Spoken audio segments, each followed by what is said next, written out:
ये दुनिया एक कर्म चक्र है। जैसे कर्म वैसे फल, जैसी नियत वैसा नतीजा।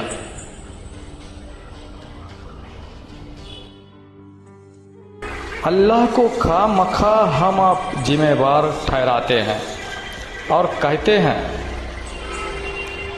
कि हाय अल्लाह ने हमारा ये छीन लिया, अल्लाह ने ये नुकसान कर दिया, ये अल्लाह का अजाब है। खामखा हम आप अल्लाह को जिम्मेवार ठहराते हैं,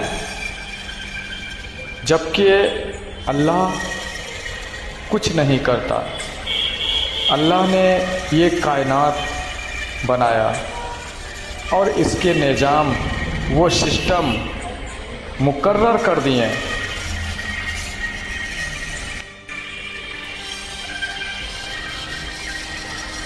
कर्म चक्र के रूप में जैसा करोगे वैसा भरोगे। अल्लाह ने ये कायनात और इस कायनात के निज़ाम वो सिस्टम बनाए और मुकर्रर कर दिए इंसानों के ऊपर कि जैसा करोगे वैसा भरोगे। हम आप अल्लाह को जिम्मेवार ठहराते हैं, हम आप अल्लाह को जिम्मेवार ठहराते हैं, जबकि ये अज्ञानता है, जिहालत है, हमारी आपकी गुमराही है। ये हमारे कर्मों के नतीजे होते हैं, हमारे कर्मों का फल होता है।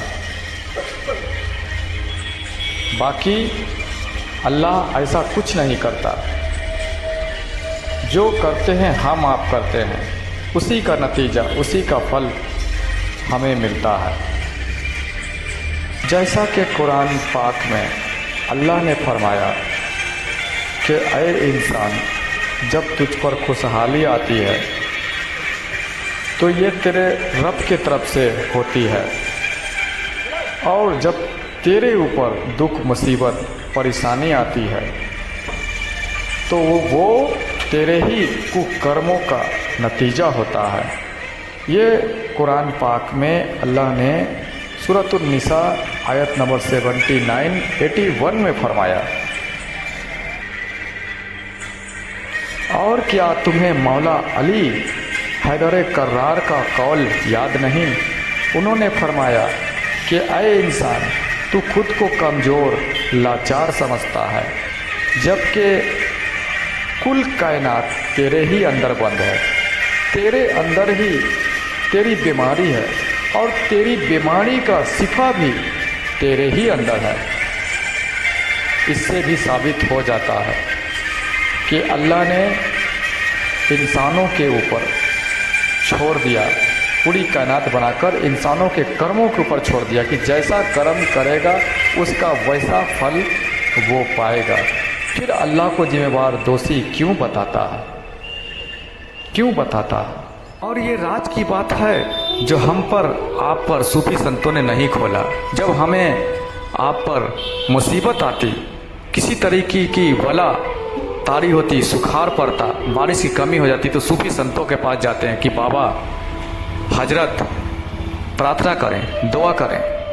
तो वो क्या तरीका अपनाते हैं? वो कहते हैं कि सब लोग इकट्ठा हो और बरगाहे इलाही में हाथ उठाकर तौबा इस्तग़फ़ार करो और अर्ज करो, दुआ करो, अल्लाह को याद करो, अल्लाह का जिक्र करो, भगवान को याद करो। ये अमल करवाते और करवाने के बाद आपने, हमारे बुजुर्गों ने देखा कि हमारे ऊपर से आफत बला टल गई, मुसीबतें दूर हो गई, और हमने अपने ये ख्याल किया कि बाबा की दुआ लग गई। वो तो अल्लाह वाले थे, उनकी दुआ तो लगनी है, और साथ में हम आप भी अपने बुरे कर्मों से परहेज किया, तौबा किया। इसमें हमारा आपका भी कर्म शामिल है और वो बाबा का भी कर्म शामिल है।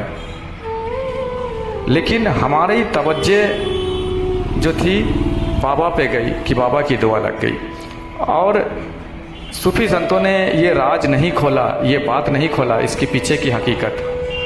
इसके पीछे की हकीकत मौलाए कायनात मौला अली ने खोली, बताई। उनकी रिवायतें, उनकी कौल उठाकर देखें। उन्होंने फरमाया कि ऐ इंसान, तेरे अंदर कुल कायनात बंद है, तेरी बीमारी भी तेरे अंदर है, उसका शिफा भी तेरे अंदर है, लेकिन तुझे इसकी खबर नहीं है, तुझे इसका इल्म नहीं है। और कुरान पाक उठाकर देखें तो सूरतुन निसा आयत नंबर 81 में अल्लाह फरमाता है कि ऐ इंसान, जब तुझ पर मुसीबत बला तारी होती है तो ये तेरे कुकर्मों का नतीजा, तेरे कर्मों का फल होता है। और जब खुशहाली आती है तो अल्लाह की तरफ से आती है, अल्लाह की रहमत होती है। तो ये हमारे कर्मों का फल है कि हमने अल्लाह को भुलाया, अल्लाह का जिक्र भुलाया और भुलाकर दुनिया में मुलफ़िस हुए, डूब गए, अपने बुरे कर्मों में लग गए, जिसकी वजह से नार बना। और नार की ज़्यादती बढ़ने की वजह से हमारे ऊपर आफत वाला अजाब की सूरत में तारी होना लाजमी है। जब हमने अल्लाह को याद किया तो नूर बना, हमारे कर्मों से अच्छे फल सामने नजर आए।